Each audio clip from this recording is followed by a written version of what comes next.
තමන් අනුන්ගේ දෙයක් කඩා වෑදාගෙන නැත්තම් අනුන්ට ගින්දර දීලා නැත්තම් ඒක එහෙම තියෙන්නේ. ඒ නිසා අනුන්ට ගින්දර දෙන ජීවනෝපායක් හදාගන්න එපා දුවේ පුතේ. ඒ නිසා ඔය ෆෝන් වලින් එක එක්කෙනා බයිට් කරන ඒවා එක එක ගරා ගන්න ඒවා. දැන් උඹලගේ වචනම හදාගෙන තියනවනේ අරකගේ දත් ගලවන්න ඕන. ওই දත් ගැලවිල් ඔව බොහෝ කාලයක් අයහපත වෙනවා. අවුරුදු 15ක පුතෙක් ඇවිල්ලා කිව්වා එයාගේ අම්මයි තාත්තයි පවුන් ගානක වටිනා ධර්ම චක්‍රයක් ලොකු ධර්ම චක්‍රයක් හදලා එයාගේ කරට මං හිතන්නේ උපන් දින තෑග්ගා කියලා පුතේ මේ ගෙදර ආවම දාගන්න ඉස්කෝලේ යනකොට දාගන්න එපා කියලා. එයා දාන්නේ නැහැ මේ ඉස්කෝලේට. දවසක් හදිසියෙ කොල්ලා යද්දින් අමතක වෙලා. හරි දාගෙන ගියා. ඒතර මෙයා টয়ලට් එකට යද්දින් තමයි මතක් වුණේ මේක තියෙනවා කියලා ඉස්කෝලේ.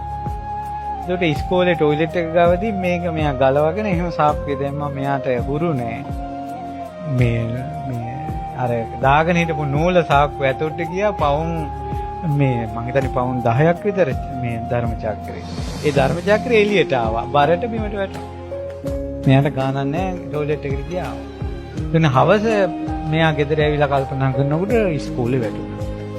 අම්මලාට කිව්වා. අම්මලා කිව්ව ඉතින් දැන් මොනව කරන්නද? කමන්නේ අපි හදාගමු.